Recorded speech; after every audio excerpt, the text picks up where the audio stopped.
Alhamdulillah dapat hadiah sarung dari Bu Sanusi, sarung gajah duduk.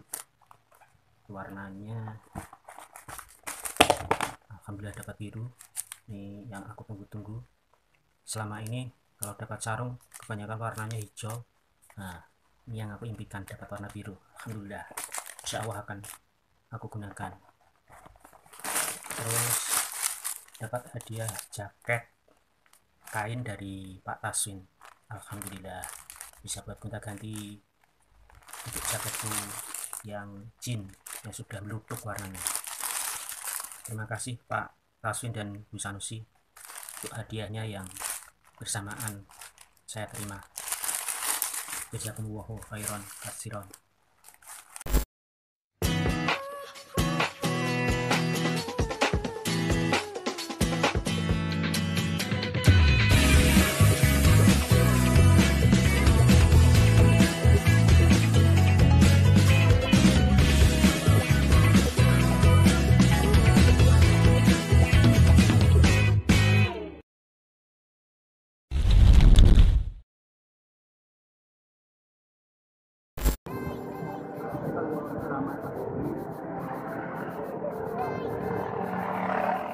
Assalamualaikum teman-teman.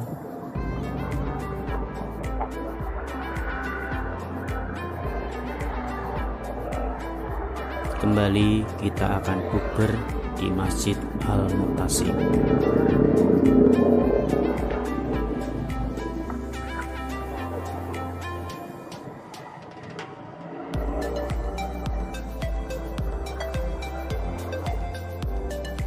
Semoga ibadah Ramadan kita tahun ini dimudahkan dan dijaga keikhlasannya oleh Allah Ta'ala.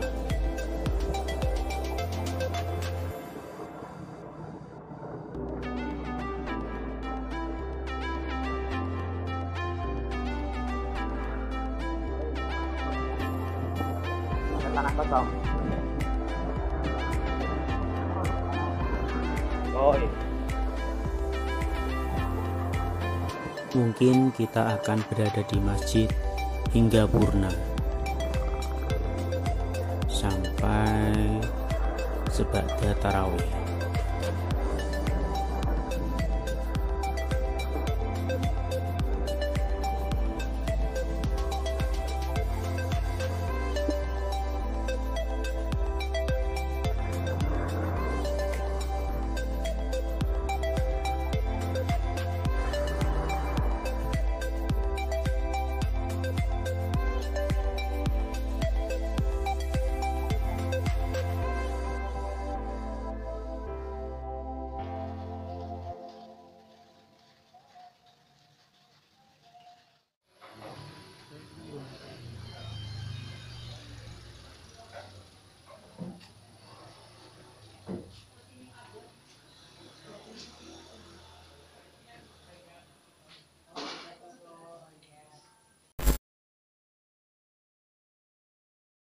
Dosennya atau pemberi narasumbernya itu selalu mengatakan kalau kita punya usaha misalkan tambal ini, maka orang lain yang punya usaha itu adalah saingan kita, kompetitor.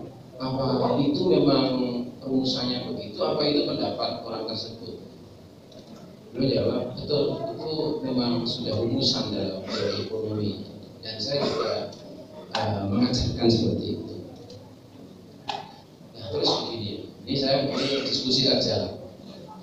Saya ini kalau dalam hadis-hadis Nabi Rasulullah SAW memulai dengan kata-kata al-muslimu akhul muslim, la yahillu li muslim idza ba'a min akhihi bai'an fihi was.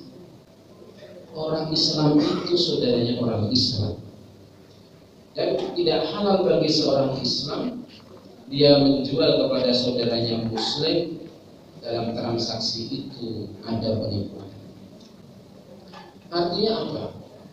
Dalam konsep rezeki Islam ini, pembeli rezeki itu Allah ada. Maka ketika saudara kita punya usaha, dia minta berjualan misalnya, kita juga berjualan misalnya, maka itu adalah saudara kita yang sama-sama mencari rezeki, dan nanti Allah yang menetapkan si A dapat berapa, si B dapat berapa. Jadi itu saudara kita, bukan saingan. Kira-kira pendapat ini menurut Bapak Profesor ini? Belum tekan, ikut tekan masa diteruskan. Jadi gini Pak, misalkan ini saudara kita ini Bapak jualan apa? Seseorang jualan ini mau lebaran itu kebutuhan Idul Fitri. Kemudian di samping kita itu saudara kita ya tiba-tiba itu buka jualan kebutuhan Idul Fitri yang sama persis Pak. Kira-kira hati Bapak gimana? A, setuju, senang sekali. B, biasa-biasa saja. C, batuk jengkel sidik, atau D, jengkel banget. Yang mana kira-kira? Atau D, E tidak usah dibahas saja. Jadi hadirin jamaah salat tarawih rahmatullah. Kita di hari ini ada dua ujian besar kaum muslimin. Yang pertama adalah konsep kompetitor tadi atau kompetisi. Hampir semua lapangan kehidupan kita ini dikompetisikan. Kompetisi, saingan, dalam bahasa Arab itu tanafus. Itulah yang Nabi sejak awal yang saya takutkan atas kalian adalah tanafus. Kalian saling bersaing. Ada Nabi mengucapkan gini pada saat kumpul dengan sahabat-sahabat yang besar, sahabat-sahabat yang taat. Yang kedua, banyak yang gambling kita ini. Hidup kita ini banyak gambling. Buy one get two. Saya tanya, kok beli satu dapat dua itu harganya aslinya kira atau masak? Dia nggak bisa jawab. Ya Bapak mau apa tidak? Ya. Apalagi kalau kita cari tiket, tiket pesawat, tiket apa itu jam sekian, harga sekian, baru 5 menit bilang nanti ganti sekian lagi. Pikiran kita jadi susah nggak tenang. Ini dua hal. Tentunya kita ini masuk Ramadan. Ramadan itu ada hal yang menarik hadirin sekalian.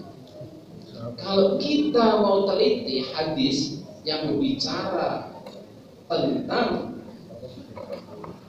kebersihan jiwa, karena untuk kebersihan jiwa itu gak gampang. Saya punya teman itu tempat tampil bilang gini, Pak Sabi, saya ini pemasukan masjid kilo atau kurang. Nah, saya tanya ada apa? Sebab ini kalau masjid anyar, nah masjid anyar itu orang sana tadinya Jumatan di sini, sekarang apa ini? Nah sebenarnya kan jadi orang masjid baru ini senang apa enggak itu? Tapi kenapa kok terus intinya dengan masjid baru itu ada pemasukan apa ini berkurang? Ya, itu saingan itu masya Allah di mana-mana, ya kan?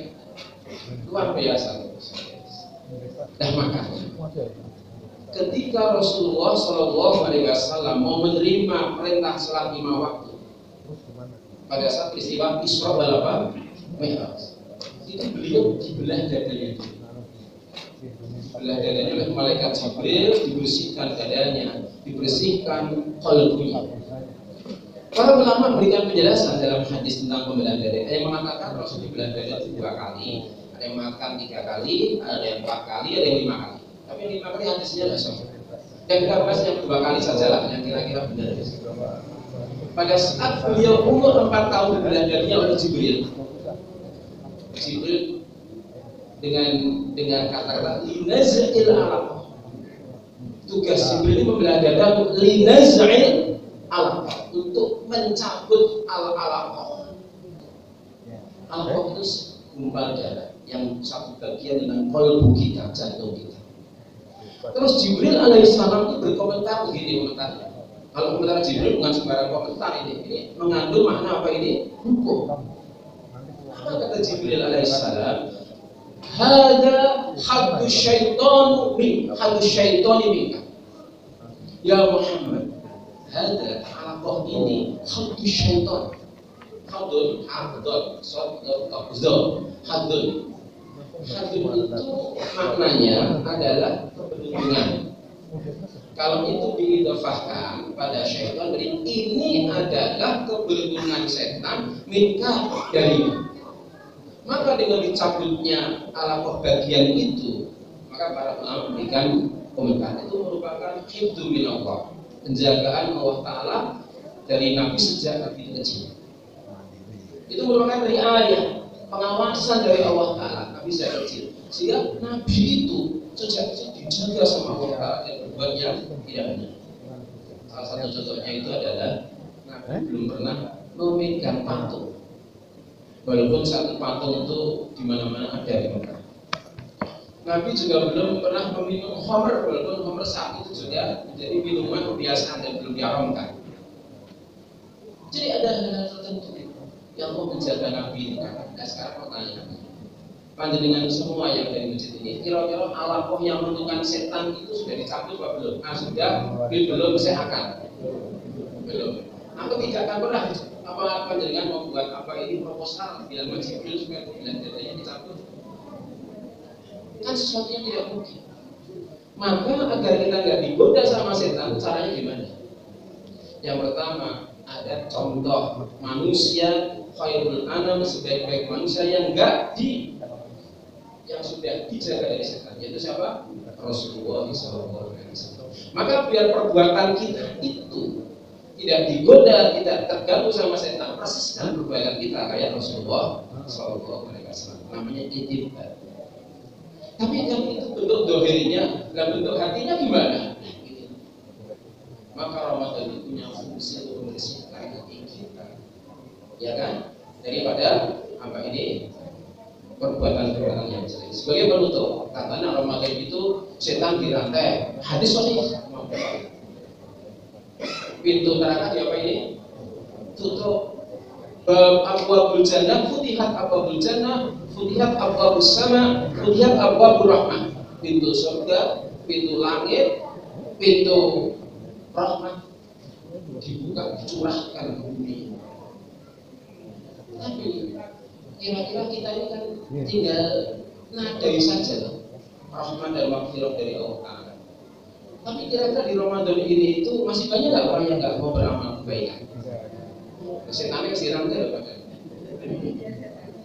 Imam Al-Qurtubi rahimahullah, beliau memberitahu ini, memang tidak semua kemaksiatan itu karena gangguan godaan setan. Minimal ada 3 kata beliau. Yang pertama adalah hadisun nufus, jiwa yang jelek, jiwa yang kotor. Jadi kalau jiwa ini ada kekotorannya, ada kejelekannya, digoda setan, dia sudah berbuat jelek sendiri. Hati-hati. 2, apa ini? Adatul qabihul adat, kebiasaan yang jelek. Lalu yang ketiga adalah as-syaitanu minal ins, godaan setan-setan dari kalangan apa ini? Manusia. Nah, sebagai penutup, coba kita muhasabah. Ada nggak hati kita ini masih ada kotoran? Jadi para ulama bilang penjelasan kotorannya gimana, menghilangkan gimana. Tapi minimal karena ini ceramah singkat, bagaimana supaya kalau ada kotoran dalam hati kita Ramadan ini, rasa benci, rasa ini, rasa itu hilang.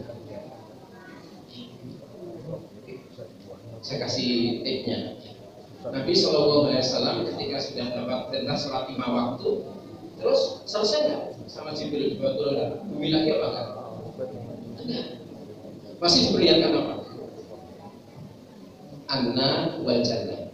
Surga ditambahkan saja, tidak ada penghuninya waktu itu, tidak ditambahkan penghuninya. Tapi kalau neraka ditambahkan yang sesuatu yang kan siksaan itu variasi ya. Kalau dikepuki, langsung dipenuhi, ada yang dipecah-pecah, macam-macam. Tapi ketika Rasul selesai menerima sholat 5 waktu itu ditunjukkan dengan siksaan di mana orang itu nggak dikepuki, nggak dipenuhi, tapi dia mencacak-cacak wajahnya sendiri, merusak wajahnya sendiri. Sehingga Rasul bingung, ini salah yang orang siksaan begini. Makanya terus kemudian Rasul penasaran, ya Jibril ini ngapain orang begini, menyiksa dirinya sendiri. Kata Jibril di hadis Abu Dawud ya, ini orang yang suka makan daging saudaranya, itu suka riba, suka mencela, suka menjelek-jelekkan, mencaci, dan itulah yang paling banyak. Maka sebagai contoh, orang habis sholat, misal sholat di masjid ini, terus dia keluar ke teras, telepon perempuan ada apa kan? Gak ada kan? Atau disitu langsung tulis-tulis pasang nomor buntutnya piro, biasa piro. Atau di situ langsung dia minum khamar. Kan gak mungkin kan? Tapi begitu Tapi kalau habis sholat terus sampai situ dulu, mas. Nah, itu macam kayak apa? Kayak rendah, kayak semuanya gini ini langsung gibah terus bisa. Bahkan tuh iman tuh masih di ihram aja itu masih bisa apa gibah gitu. Makanya Nabi Ramadan ini pensucian jiwa yang gitu-gitu harus hati-hati. Mudah-mudahan Allah Ta'ala menolong kita, menjaga kita, memberi hidayah dan taufik sehingga puasa kita ada nilainya di sisinya. Amin, amin, amin. Bila taufik dan hidayah. Assalamualaikum warahmatullahi wabarakatuh.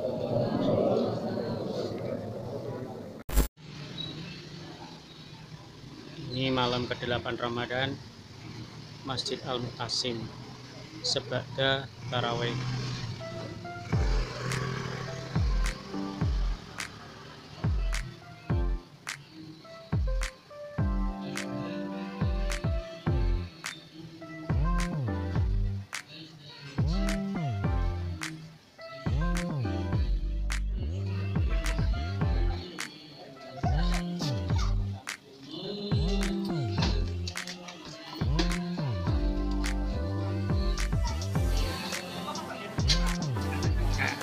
Tuh.